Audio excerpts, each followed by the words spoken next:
প্রিয় মানুষটা জন্মদিনের জন্য চলে গিয়েছিলাম কেক অর্ডার করতে। আর জাপানে কিন্তু কেক অর্ডারের ক্ষেত্রেও রয়েছে কিছু ছোটোখাটো নিয়ম। আর তারপর চলে গিয়েছিলাম কসমেটিক্স কিনতে কিছু। জাপানের এইসব দোকান থেকে কিন্তু তোমরা খুব সহজেই দারুণ দারুণ জাপানের স্কিন কেয়ার আর কসমেটিক্স প্রোডাক্ট পেয়ে যাবে। তার সাথে থাকবে ইন্টারন্যাশনালও ব্র্যান্ডের অনেক জিনিসপত্র। তো সব মিলিয়ে আজকের ব্লগটা আশা করছি তোমাদের খুব ভালো লাগবে। হ্যালো এভরিওয়ান, কেমন আছো তোমরা সবাই? আশা করছি তোমরা সবাই খুব ভালো আছো আর আমরাও অনেক ভালো আছি। আজকে হলো শনিবার, খুব তাড়াতাড়ি ঘুম থেকে উঠে অনেক ঝটপট করে এই রান্না দুটো করেছি। আজকে একটু ভালো কিছু খেতে মন চাচ্ছিল, তার জন্য করে নিয়েছিলাম ফ্রাইড রাইস আর করেছিলাম একটু চিকেন। তো ফ্রাইড রাইস ঘরে গাজর আর মটর ছিল, তাই দিয়েই করেছি। তারপর আমি তাড়াহুড়ো করে পড়তে চলে এসেছিলাম। আর এই যে আমার পড়া একদম কমপ্লিট, এখন দাঁড়িয়ে রয়েছি ওর জন্য, ও আসলে যাব। আজকেও কিন্তু মারাত্মক হারে হাওয়া দিয়েছে, দেখো ও চলেই এসেছে। তো এখন এইখান থেকে যাব একটু কেক অর্ডার করতে। ওর সামনে জন্মদিন, তো তার জন্যই ভাবছি কেকটা অর্ডার দেব। আমি একবার ভেবেছিলাম যে একা গিয়েই দিয়ে আসবো, ওকে সারপ্রাইজ দেব, বাট ভাবলাম যে ওকে যদি সাথে করে নিয়ে যাই না, ও আরও বেশি খুশি হবে।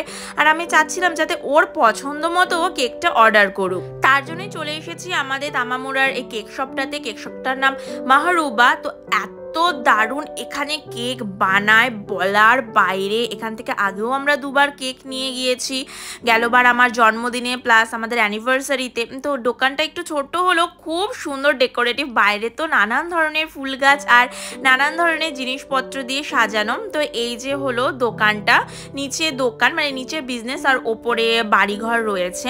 তো অনেক সুন্দর। আর এই দোকানটার আশেপাশে আসলে এরা এত দারুণ পেস্ট্রির সব গন্ধ ছাড়তে থাকে, মানে এত ভালো লাগে, মনে হয় যে গিয়ে সব কিছু কিনে ফেলি।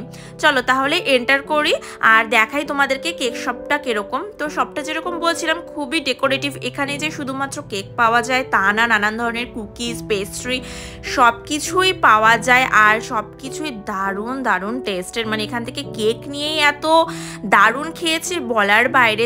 যেরকম কেক সফট হয় আর সেই রকমই কিন্তু ক্রিমটা দারুণ লাগে খেতে। তো এইখানে জাপানে কেক অর্ডার করারও কিছু নিয়ম রয়েছে, যেরকম যে কোনো অকেশনের অন্তত পক্ষে 1 সপ্তাহ আগে কেক আপনাকে অর্ডার করতে হবে। 2-3 দিন আগে অর্ডার করলে ম্যাক্সিমাম ক্ষেত্রেই সম্ভাবনা থাকবে আপনার ফিরে যাওয়ার, মানে হয়তো তারা অর্ডার নেবে না যদি না কোনো তাদের কোনো প্রেশার থাকে। আর যদি অতটা কাজের প্রেশার না থাকে তারা তাহলে হয়তো অর্ডার নিয়ে নেবে। কিন্তু এখানে সবসময় জাপানিজরা রেফার করে যে কোনো অকেশনের 7 দিন আগে থেকে গিয়ে অর্ডার দিতে, যাতে দোকানের ওপরও যাতে কোনো একটা প্রেশার ক্রিয়েট না হয়। এখানে বেশ সুন্দর কেকের সব ফটো লাগানো ছিল।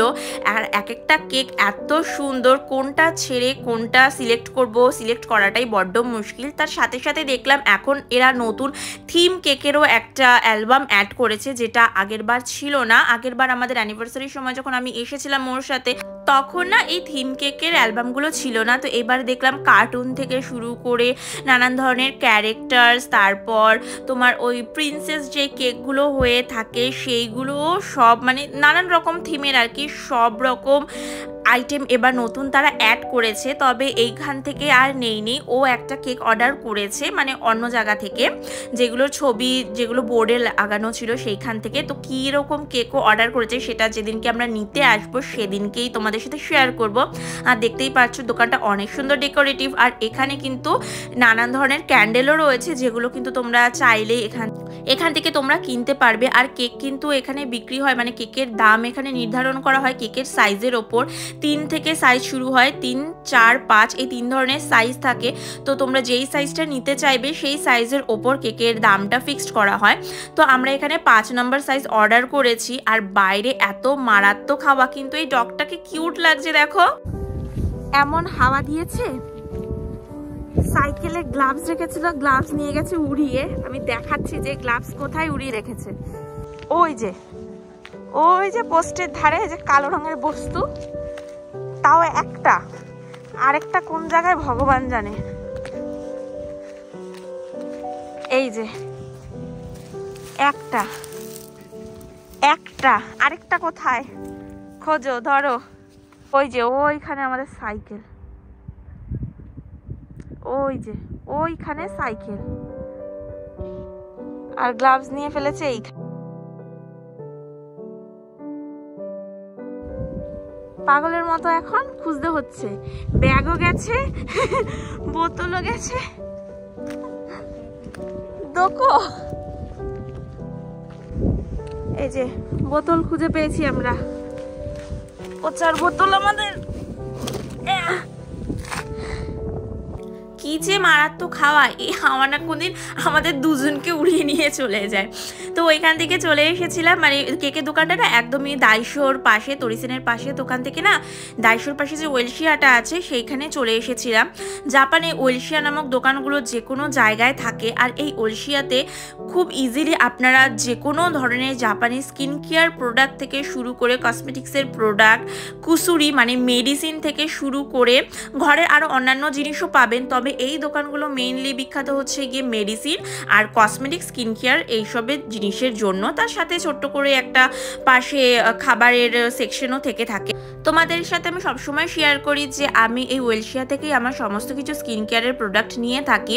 তো জাপানিজ কসমেটিক্সও কিন্তু খুবই বিখ্যাত, আর এইসব দোকানগুলোতে তোমরা জাপানিজ ব্র্যান্ড থেকে শুরু করে ইন্টারন্যাশনাল নানা ব্র্যান্ডও পেয়ে যাবে।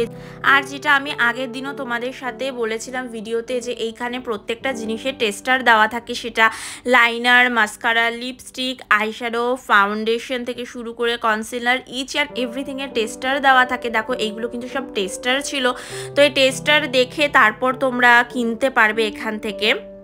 আমি এখনও অবধি এখান থেকে কোনো কিছু কিনিনি কসমেটিক্সের প্রোডাক্ট, কারণ আমি না সেরকমভাবে ফাউন্ডেশন ইউজ করি না, যেহেতু আমার স্কিন প্রচণ্ড সেন্সিটিভ স্কিন। আর সবথেকে বড় কথা, আমি আমার শেড একদমই বুঝতে পারি না। আমি খালি এইটুকু জানি আমার ওয়ার্ম শেড। তো আমি ইন্ডিয়াতে যেটা ল্যাকমির ইউজ করতাম সেটা তো এখানে আমি একদমই পাচ্ছি না, তো তার জন্য আমার এখানে কিনতে প্রচণ্ড অসুবিধা হয়। দ্যাটস ওয়াই আমি ছেড়েই দিয়েছি ফাউন্ডেশন ইউজ করা। যেখানেই যাই আমি ফেস পাউডার দিয়ে চলে যাই বা কম্প্যাক্ট দিয়ে চলে যাই, তো আমি স্কিপই করে যাই এখান থেকে কসমেটিক্স কেনাটা।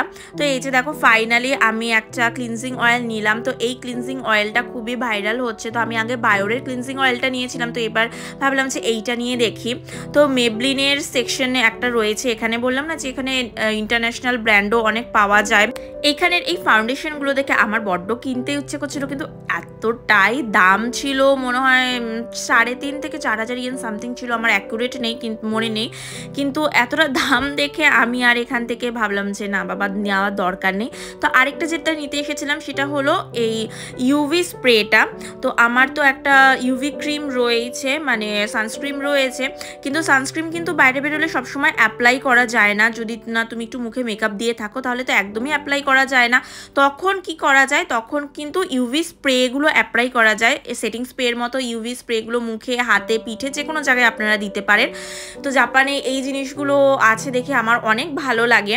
তো ফাইনালি আমি ওখান থেকে একটা কিনে নিয়েছিলাম। তো ইউভি স্প্রে আর মেকআপ ক্লিনজিং অয়েলটা কিনে আমরা চলে এসেছিলাম ডাইরেক্টসুতে। টুকিটাকি কিছু আমাদের শপিং করার রয়েছে, কারণ এই তো সোমবার থেকে আবার কাজ শুরু হয়ে যাবে।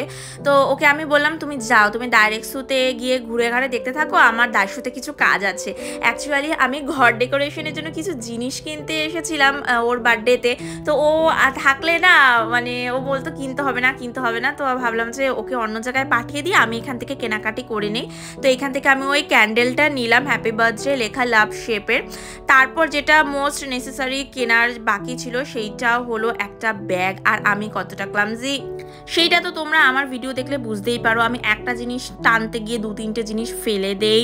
আমার কোনো কিছু আমি গুছিয়ে ঠিকঠাক মতো করতে পারি না, জানি না কেন। আমি সবসময় নিজেকে প্রশ্ন করি, কেন বাবা তুই কেন এরকম, কিন্তু আমার নিজের কাছে কোনো উত্তর থাকে না। তো যাই হোক, তো এখান থেকে একটা ব্যাগ নিয়ে নিলাম, কারণ ওই তো বলছিলাম তোমাদেরকে যে হাওয়াতে সব উড়িয়ে নিয়ে চলে গেছে আমাদের ব্যাগও তার সাথে সাথে। তো এখান থেকে বেশ কয়েকটা আমি বেলুনের প্যাকেট নিলাম, বেশ মানে যেগুলো আমার আর কি পছন্দ হচ্ছিল। তো এই কনফেটি বেলুনগুলো নিলাম, জানি না এগুলো কি, আমি এগুলো আগে কখনো কিনিনি বা দেখিও নি। তো এগুলো নিয়ে নিলাম। তো কেনাকাটির পর আমি চলে এসেছিলাম ডাইরেক্টসুতে। তো দেখছি যে ও ডাইরেক্টসুতে ঘুরে বেড়াচ্ছে, কিন্তু কোনো কিছু কিনছে না, আমি আসছি না দেখে।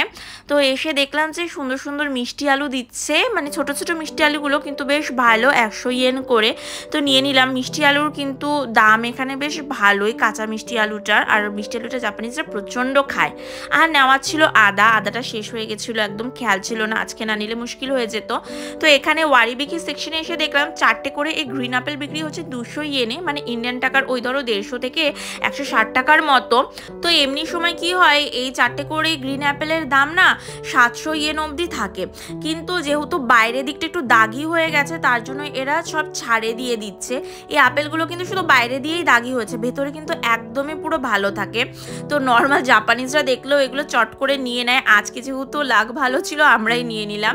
তারপর নিয়ে নিলাম একটা মাংস আর একটা স্টমাক। সবেই 1 সপ্তাহ খানিকের মতো বাজার তুলে নেওয়া। আর এখান থেকে 2টো চালের গুঁড়োর পাউডার নেব। চালের গুঁড়োরও নানান ধরনের ভ্যারাইটি রয়েছে, যেমন দেখো যেটা আমি ধরে রয়েছি সেটা টেম্পুরা বা বড়া ভাজার জন্য, আর এই দুটো আমার যত সম্ভব দাঙ্গো তৈরির জন্য, কিন্তু এইগুলো দিয়ে আমি পাটিসাপটা বা যে কোনো সুইট আইটেমস আমি বেশি বানাই আর কি বাড়িতে। দুটো নিয়ে রাখলাম। আর ঘুরে ঘুরে তো গলা অনেক শুকিয়ে গেছে, তাই ভাবলাম যে এখান থেকে একটা লেমন জুস নিয়ে নেই। তো এই যে এই লেমন জুসটা নিয়ে নিলাম।